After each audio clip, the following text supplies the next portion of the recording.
World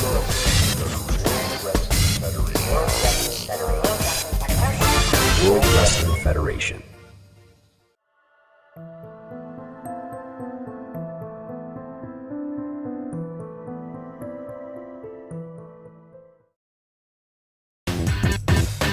On September 6, 1996, SummerSlam 6 would feature over 90,000 fans in attendance and over 2 million pay-per-view purchases, breaking all previous records. The first match would see Owen Rocker and the Tax Taker defend the tag team titles against Father Bruiser and his tag team partner, the Wolverine, making his debut in the WWF. The tag team champions would waste no time with gaining the upper hand, as their manager Bobby Corn would distract the referee and assist his team by providing a steel chair. The Tax Taker would use the weapon to their advantage, reclaiming the tag team titles that night. After the blackmail news went public, I'd been told by RFW officials that I'd now be working for the WWF, and that the Cruiserweight title is coming with me. I was instructed to wait in a room at the SummerSlam 6 event until I was called out to do an interview. All of us RFW wrestlers were given our own locker room separate to the rest of the WWF guys. There was clearly a lot of tension between the two companies. While Randy Warlock was being interviewed, Hannibal would attack the Cruiserweight champion. We were told not to interact with the RFW wrestlers unless told to. Hannibal was very lucky to keep his job after that. In the second match of the evening, Hannibal, the Masked Ninja, and recently returned Kim Hwang would compete in a triple threat elimination match. The three superstars took to the skies, exchanging high-flying moves that left the crowd gasping in amazement. The first elimination would see the Masked Ninja tap out to Kim Hwang's Dragon Lock. Shortly after, Kim would apply the Dragon Lock once again, making Hannibal tap out and winning the triple threat match. 我曾经是 WWF 的英雄，现在我是 RFW 摔跤手。人群对我发出嘘声和仇恨。Following his loss at the King of the Ring 6 Finals match, Aaron Styles would seek revenge and defend the Intercontinental title against recently returned Chuck Diamond. I got screwed over and I wasn't going to let it slide. This would only be the beginning of my hatred towards that arrogant asshole Chuck Diamond. I had nothing personal against Aaron. I did what my employee told me to do, and if Aaron didn't like that, then that's his problem. As the two competitors would become more aggressive throughout the match, Aaron's manager, Bobby Corn, would take advantage of the referee being knocked out, taking down Chuck Diamond from the top rope. Aaron would then grab a chair from underneath the ring and use it on his opponent. The referee would refuse to count the pinfall, as he'd seen what had just happened and allowed the match to continue. While Aaron had become outraged and distracted by the referee's decision, Chuck Diamond would quickly capitalize with a series of power bombs, following through with the Diamond Tamer submission move to make his opponent tap out and becoming the Intercontinental Champion for a third time in his career. Not only did Chuck screw me, again, but that fucking referee couldn't just turn a blind eye and let the WWF have a win. I bet this blackmailer had something to do with it. In the next match, Vice Flash would go head-to-head with Mad Max, who would be accompanied by his friend, Franco Sanchez, assisting from ringside. Vice Flash would eventually have enough of the interference and attack Franco, while also trying to gain the upper hand. As the match went on, the referee would accidentally get knocked out, leaving Franco to once again interfere and lead Mad Max to claim the victory via pinfall. After the match, Mad Max and Franco would attempt to continue attacking Vice Flash until Kid Andy would make a surprise return to the WWF and clear the ring. As the two would appear united, Kid Andy would do the unthinkable and attack his former friend, leaving the audience in complete shock and dismay. Kid Andy would then join Franco Sanchez and Mad Max that night, and officially naming this new faction, the Latino World Order, also known as the LWO. We were tired of all this RFW nonsense. I joined the WWF again to be with my friends and have a good time. I didn't care about trying to be a hero anymore. Now, it's the LWO's time to shine. Bruce Tyler would face Nation of Domination member Chris Bison, where the winner of the match would become the #1 contender for the US title. Both superstars would showcase their expertise in technical grappling while trying to hold each other down long enough to maintain the advantage. As the two men would take the action outside of the ring, Sergeant John Gilbert would appear in the audience and get Bruce Tyler's attention. While the two could be seen arguing, Bruce would receive a devastating brass knuckle punch to the face. Bruce Tyler would be unable to get back into the ring and resulted in Chris Bison winning the match via countout, becoming the #1 contender for the United States title. Chris Bison would attempt to injure his opponent after the match, but James Lionheart would heroically save his former rival. The next night on Monday Night Raw, Owen Rocker would successfully defend the US title against Chris Bison. After costing Bret Hart the WWF title belt against the Monster at King of the Ring 6, the Hitman would seek revenge against the Monster's new ally, the Maniac. This wouldn't be a typical wrestling match for the former WWF champion, as the Maniac would take this match to a new level, involving weapons and cheap shots wherever possible. The Maniac would eventually get himself disqualified after attacking the referee for no reason. Just as the Maniac was about to deliver further punishment to Bret Hart, Sting would quickly run to the ring and save his former RFW tag team partner. Jacob Cassidy would challenge RFW wrestler Lance Starr after being brutally attacked at King of the Ring 6. This would be Lance Starr's first match in the WWF since his last appearance at the first ever WrestleMania in 1991. I always looked up to Lance Starr, and I understand why he had so much hate towards me. We never had a match together while we were both in RFW, so now is the time to finally clear this tension between us. We all know by now why I hate this man so much. I didn't and still don't care about his ethics and morals. He did what he did back in the day, and I just can't bring myself to ever respect Jacob, no matter whatever he's done to redeem himself. Now was my chance to kick his overly patriotic ass. As the two veterans would face many near falls throughout the match, both superstars would refuse to stay down. As Jacob Cassidy would appear to have the match under control, RFW wrestler Biff Hammer would make his first WWF appearance since his title loss at WrestleMania 4. Biff Hammer would then enter the ring and ferociously attack Jacob Cassidy. Without hesitation, Lance Starr would then take advantage of this situation. He would then deliver several devastating moves to Jacob using the steel chair. Lance would then successfully pin his opponent to claim the victory against his longtime rival. Us RFW wrestlers were the outcasts in the WWF. None of us really wanted to be here to begin with. It only became natural to form an alliance with the toughest son of a bitch, Biff Hammer. Not only did Biff's sudden arrival surprise me, but seeing the enormous change in his physique since I last fought him in RFW was just absolutely staggering. Biff is very dangerous in the ring, especially if he doesn't like you.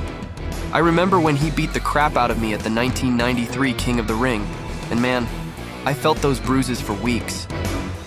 I know RFW were trying to get rid of him for some time, and I guess now they got their wish. We were only made aware of Biff Hammer's return to the WWF when he walked down that aisle. We really didn't want him back, and I wish he would go away. Biff Hammer doesn't care about the business. At first, he was driven by revenge against his brother Chris. Now he is driven by the large amounts of money paid out of our pocket and simply just causing havoc in the ring. In the main event at SummerSlam 6, the Monster would defend the WWF title against Sting, who had won the #1 contender battle royale just weeks before this event. The Monster unleashed his fury upon Sting, using his immense strength to overpower him with ease. Sting was tossed around the ring like a rag doll. Sting would eventually make a comeback, attempting his Scorpion Deathlock and then using his speed and agility to bring the champion down. The challenger would then deliver dives from the top rope to his grounded opponent. The Monster would catch Sting in mid-air and deliver a powerful monster driver, which Sting would miraculously kick out of in the last second. As the two would sluggishly continue the match, the Maniac would arrive at ringside and begin to interfere. As the two would continue to beat down the challenger, Bret Hart would run to the ring and save his former RFW tag team partner. Bret Hart and the Maniac would then take the fight outside the ring, resulting in the Maniac being knocked down to the outer entrance concrete floor. Bret Hart would return to the ring to assist, leaving Sting to deliver a brutal chair shot to the skull. Sting would then lock in the final move, the Scorpion Deathlock. As the monster would crawl his way to the ropes, he would eventually tap out, and Sting would win the WWF Championship for the first time in his career. As the show closes, Sting and Bret Hart would celebrate this victory. But just how long would this alliance last? The next night on Monday Night Raw, Vince McMahon would be reinstated as the WWF Vice President. Vince McMahon has been my best advisor for many, many years, and now I need him more than ever. He is the person I can still trust to run my company, if I were ever absent. Our top priority now was to continue growing the WWF business, while working with the blackmailer to finally reach a resolution. I had now managed to strike a deal with the anonymous person, and thankfully, we would no longer see anyone from the RFW roster invade our televised shows, but we would have to keep all current RFW superstar contracts intact, and were not allowed to buy them out. Live from New York, Milton Bradley Karate Fighters presents the 1996 WWF Survivor Series. On December 1st, the 1996 Survivor Series pay-per-view event would once again feel like a regular WWF production. In the opening match, the Wolverine, James Lionheart, and Vice Flash would go head-to-head with the Nation of Domination in a six-man elimination tag team match. Vice Flash would be the first to be eliminated, followed by Azrael Aries. As the Nation of Domination members gang up, James Lionheart would be eliminated, leaving the Wolverine as the last remaining survivor in his team. The Wolverine would overcome all odds, eliminating Sergeant John Gilbert and then Chris Bison on his own to win the first Survivor Series elimination match of the evening. In the next match, the RFW Cruiserweight title would be defended for the first time in the WWF by the current champion, Randy Warlock. The challenger, Davey Richards, would be caught off guard in the beginning of the match as the Cruiserweight champion would deliver a series of fast attacks. While Davey would eventually gain the lead temporarily, he would once again be caught off guard and find himself locked in a roll-up pin, leaving Randy Warlock to claim the victory and retain the Cruiserweight title. As Randy would celebrate his victory, his RFW rival Kim Hwang would arrive at the entrance, making the champion aware that Kim will continue to pursue the Cruiserweight title in the WWF. In the second six-man elimination tag team match, the Latino World Order would make their official debut as a team to face the Rockers and the recently returned Senor Brutus. Prior to the match, Franco Sanchez would announce that there'd be a new fourth member to join the Latino World Order that night. Rex Creed would be the first superstar to gain a pinfall, eliminating Mad Max. Unfortunately for Rex, he would then tap out to a single-leg Boston Crab at the hands of Franco Sanchez. Mike Rocker would knock out Kid Andy with a devastating punch and body slam to gain the next elimination. With only Franco Sanchez left in his team, Senor Brutus would get his first tag in, only to then attack his own team member. Senor Brutus would assist Franco with defeating Mike Rocker and then leave the ring to join the Latino World Order members near the entrance, getting himself counted out. The crowd would be heavily displeased, as Senor Brutus would be announced as the fourth member of the Latino World Order. After capturing the Intercontinental title at SummerSlam 6, Chuck Diamond would have his first title defense against Angel. As the two would exchange blows, Angel would accidentally knock down the referee. Aaron Styles would then sprint to the ring and attack both superstars. As Angel would be the first to recover, he would waste no time while the referee was still down. delivering numerous chair shots before gaining the pinfall victory. This would become the veterans' first time to ever win a title, capturing the Intercontinental Championship that night. As the tag team champions prepare to defend their titles in the next match, the Tax Taker would announce that he won't be competing in their match, expressing his fear towards the challengers, the Monster, and the Maniac. Owen Rocker would proceed to enter the match alone to defend the tag team titles. Despite his bravery, Owen Rocker would enter the match only to get severely beaten up and destroyed by the two challengers. With ease, the Monster would perform the final move, and the Maniac proceeded to gain the pinfall victory, winning the tag team titles for their first time. I gotta hand it to the Rocker. He truly believed he could pull this off. Despite losing the match, he gained my respect. Bravery? Or just foolishness? I don't really know. But all I can say is no matter how much I dislike Owen, this was really hard to watch. I wasn't raised to be a quitter. Yeah, I got absolutely annihilated, but I still have no regrets for at least trying.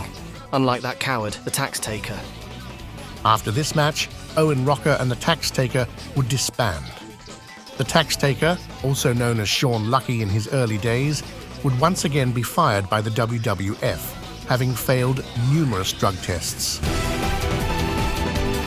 After making his return to the WWF at SummerSlam 6, Biff Hammer would express his desire to take down all of the top WWF superstars, starting with Jacob Cassidy. Jacob would accept his challenge and announce that he won't be intimidated by Biff Hammer. As Jacob Cassidy had defeated Biff Hammer in RFW several years ago, Biff would not hold back any aggression or resilience to his opponent this time. Jacob would eventually deliver a flourish of counterattacks and attempt an early pinfall, only for Biff to kick out before the 2 count. As the match carried on outside of the ring, Biff Hammer would continue his aggressive approach to the match, eventually putting Jacob Cassidy through the announce table. Jacob Cassidy would then get thrown back into the ring and locked in Biff's torture rack submission move, ending the match with a tap out. Shortly after the match, Biff Hammer would continue to brutally beat down his opponent, even while being carried out on a stretcher. As Biff continues his ruthless attack, Jacob would get spear tackled off the entrance platform. Paramedics would then rush Jacob Cassidy to the hospital. I suffered a fractured vertebrae, both my ribs broken and severe internal bleeding to the head. The doctor said I was lucky to even stand up ever again. It's bad enough that I'm forced to have Biff Hammer on our payroll and roster, but he had seriously injured one of our top superstars. Because I can't let this anonymous blackmailer win, and we can't put a stop to this nonsense. I feel completely responsible for what has happened to Jacob. I certainly do not blame John for this. Biff Hammer is a savage beast. Until I've recovered enough, I obviously can't compete. But not being able to even train or even do any workouts is a complete letdown. I don't know when I'll be back. I don't know if I'll ever be the same performer in the ring ever again. But one thing I do know, when I do come back, Biff, if you're still around, I'm coming for you. He can make all the threats he wants. If he's foolish enough to step in the ring with Biff Hammer again, he'll deserve whatever comes his way. But Jacob, there's something you should know. I told Biff to put you out of action as a personal favor to me. Get well soon, you son of a bitch. In the main event, Sting would defend the WWF title against his longtime friend, Bret the Hitman Hart. At SummerSlam 6, former RFW tag team and best friends, Sting and Bret Hart, would reunite here in the World Wrestling Federation. But just how long can this friendship last? On Monday Night Raw, Vice President Vince McMahon declared that he doesn't want anyone affiliated with RFW to hold the championship belt, and would announce that Sting would defend his title against Bret the Hitman Hart at the Survivor Series. While Sting would protest the decision, as he is not an invader, Vince would reiterate that the former RFW wrestler and current World Wrestling Federation champion, Sting, can't be trusted. In tonight's main event, will Bret Hart and Sting aim to have a fair match and play by the rules?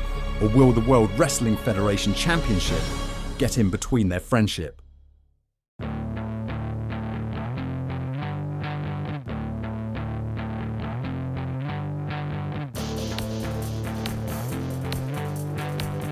As the two faced off in the center of the ring, the tension was palpable.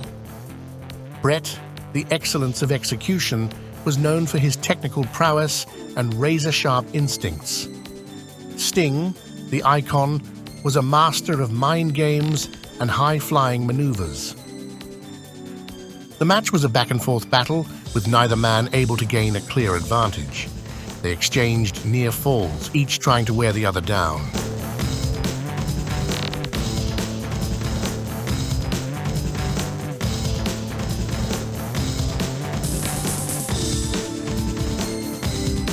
WWF Vice President Vince McMahon would arrive at ringside and offer Bret Hart a steel chair to use on his close friend and WWF champion. In a shocking turn of events, Bret would proceed to use the weapon against his longtime friend in order to prove his loyalty to the WWF. Bret Hart would then gain the pinfall victory to become the WWF champion for a fourth time in his career. Here is your winner, and the new WWF champion, Bret the Hitman Hart. For the first time in my life, all I could hear was the crowd boo me. I did the right thing. I proved my loyalty to the WWF, and this is the thanks I'd get? To those who I thought were my fans? Screw you. Not a popular choice with the fans in attendance, but it had to be done. Sting doesn't belong here in the WWF, and I certainly didn't want him carrying our championship any longer, especially considering the high risk that Sting could be an insider and he could easily take our most prestigious title over to RFW. We just couldn't take that risk. I wasn't entirely happy when Vince did this without my prior approval, but he is right. We couldn't allow any wrestlers closely affiliated with RFW to hold our most valuable championship belt any longer. The WWF wouldn't be the only company to suffer the consequences from the anonymous blackmailer. Interestingly enough, RFW would face a large turnover in wrestlers and staff throughout the months. On December 31st, 1996, 1 month after the Survivor Series, RFW would host their first event since July that year, where Lance Starr would return to the company with the RFW title. I still hadn't heard back from Tony Cheese. I received a fax from RFW informing that I'd be defending the RFW title at their next pay-per-view show, against none other than Billy Butcher. Billy fucking Butcher. Since I left, all the top RFW wrestlers either quit, were fired, or were now working for the WWF. I was so fucking embarrassed to be there that night, I just gave up my title in the middle of the ring and walked on out of there. So then Tony Cheese finally decides to call me, begging me to come back. I'm thinking, what the fuck is wrong with you, man? You try to sabotage the WWF and end up burning down your own fucking company. I asked him to explain what the fuck is going on, and he just went into complete silence. So I hung up the phone and officially resigned from RFW that same night. The next day, the WWF were forced to terminate my wrestling contract at the request of the anonymous blackmailer. Obviously, the work of Tony Cheese once again. So until I return to the wrestling ring, wherever that may be, I'm gonna continue to manage Biff Hammer as his employee and sit back while I watch the world fucking burn.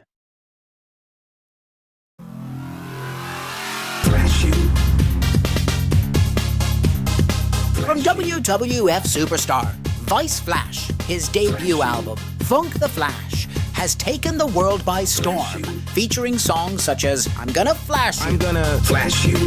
I'm gonna flash you. I'm gonna flash you. I'm gonna flash you. Nothing you can do about it. Flash you. Also featuring the smash hit, Funk Your Flash. Funk the Flash. Funk the Flash. Funk the Flash. I'm gonna funk your flash.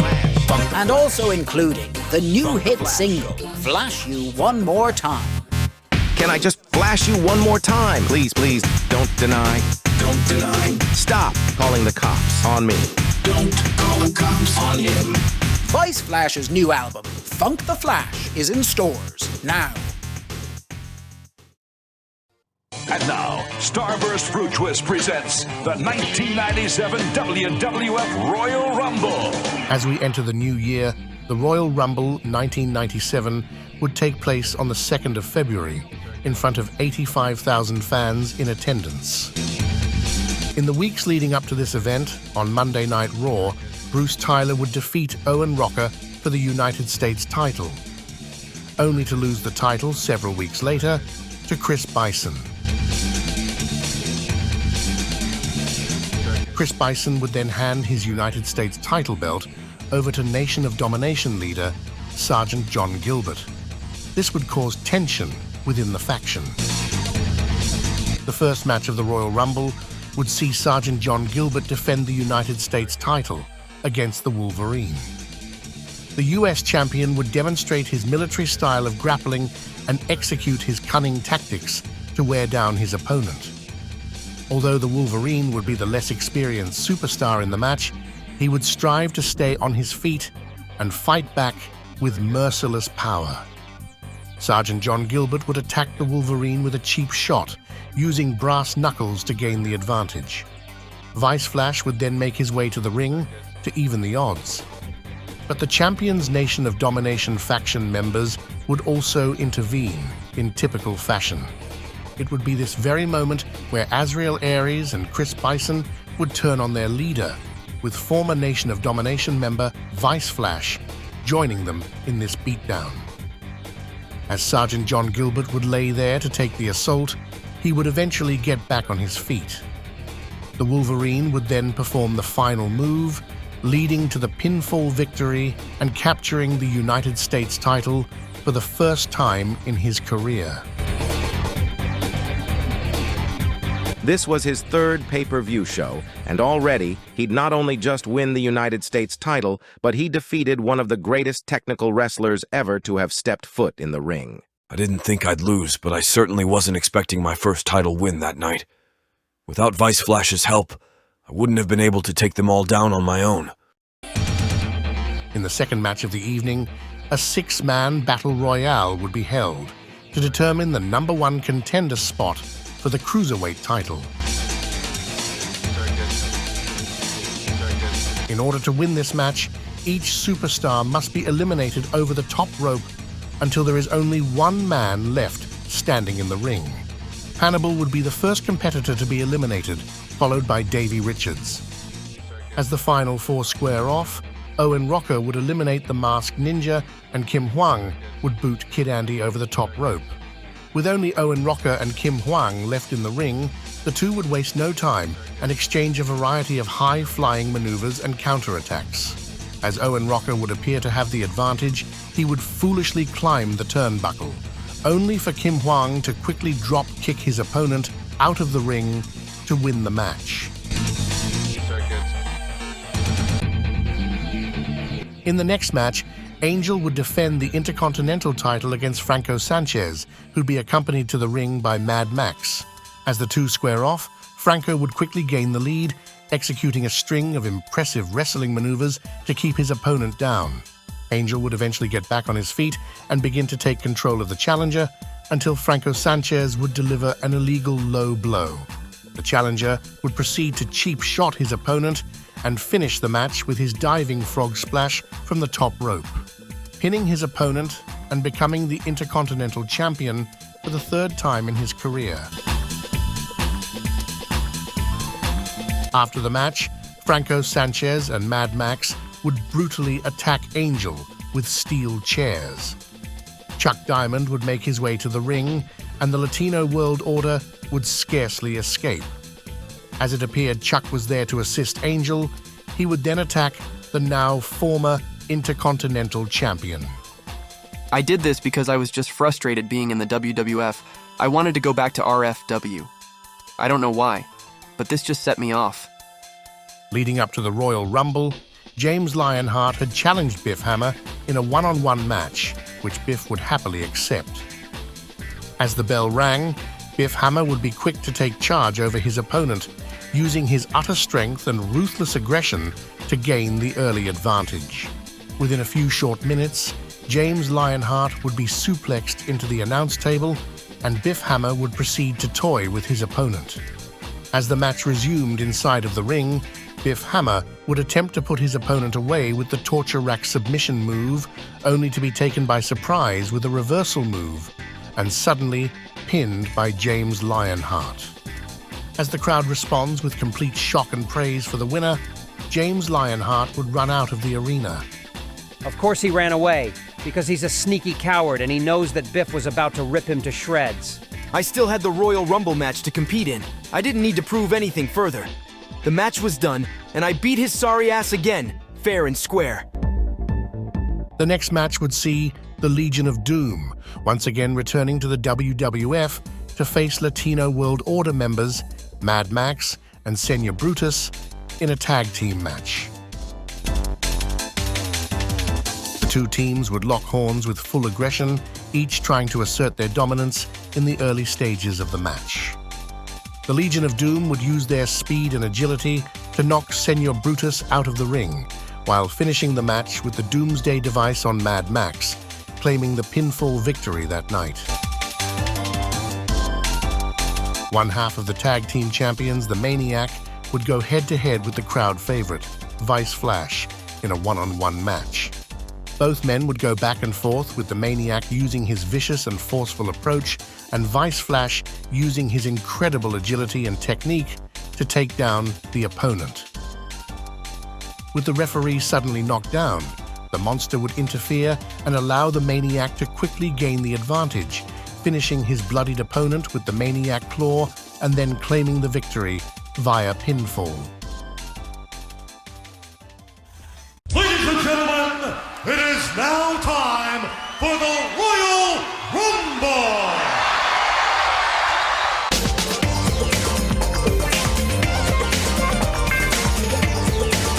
As usual with the annual Royal Rumble match, the winner would be awarded a WWF title shot at WrestleMania.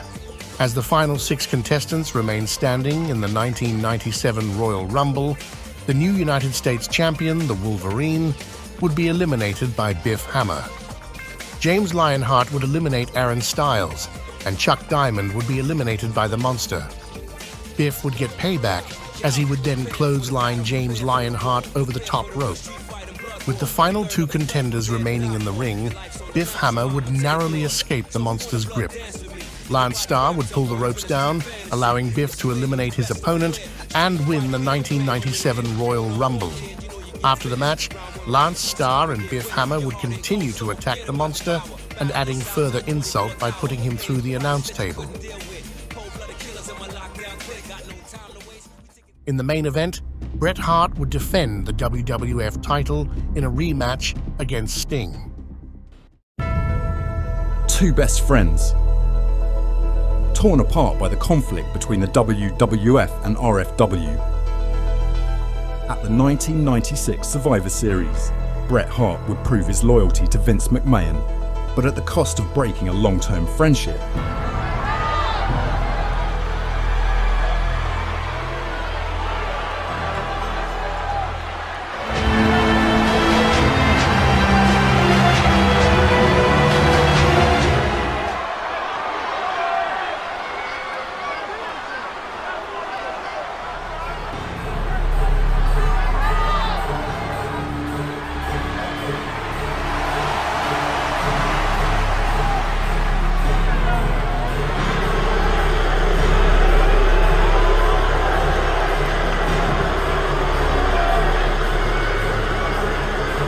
In the weeks leading up to the Royal Rumble, Sting would propose a rematch to Bret Hart for the WWF title.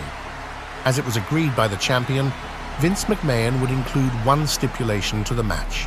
If Sting doesn't walk away as the World Wrestling Federation champion that night, then he will be fired from the company.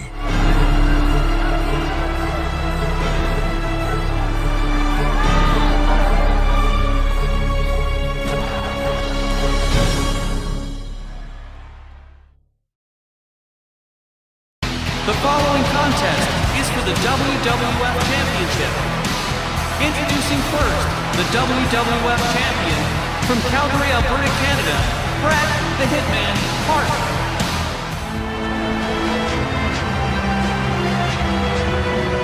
And introducing the challenger, from Venice Beach, California, he is the man they call Sting!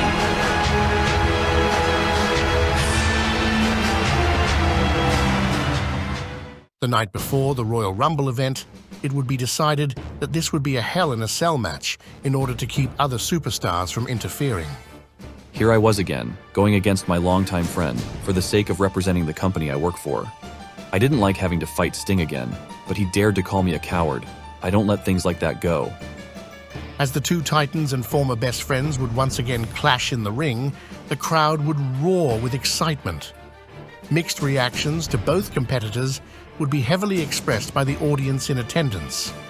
No obvious fan favorite and no obvious heel. The two would show no resilience and no remorse while inflicting pain onto one another. Sting proved to be a fan favorite here in the WWF, and a part of me didn't want to see him lose. I hired him as an asset to the company, but unfortunately, he would become a liability. During the match, we asked the Monster to intervene and put an end to the WWF champion so that Bret Hart could win the match. As the Monster would make his way to the match, he would throw Sting off the cell, falling 16 feet to the ground. I couldn't believe what I was seeing. I thought he was dead. This is not how I wanted the match to go down at all. I could have beaten him on my own, and throughout the rest of the match I not only felt bad for him, but I felt guilty. Guilty for being a coward and letting this happen. As Bret would lock on the sharpshooter to finish off his opponent, Sting would miraculously break out of the hold and bring the champion down with his signature move. Sting would then apply the Scorpion Deathlock submission move. Bret Hart would endure the pain for over 5 minutes before eventually tapping out, leaving Sting to capture the WWF title for a second time in his career. After the match, Sting would collapse in the ring and would be carried out on a stretcher. Vince McMahon would make an announcement to the audience and use Sting's inability to walk out of the ring to his advantage. As Sting would be carried out by a stretcher instead of walking, Vince McMahon would use this technicality to fire Sting from the WWF. Bret Hart was supposed to win this match, and he didn't. And now that the WWF champion Sting has been fired, we have organized a tournament for the WWF title at our next pay-per-view show, one night only. This has made me very nervous. The anonymous blackmailer is now harassing me more than ever, demanding more money.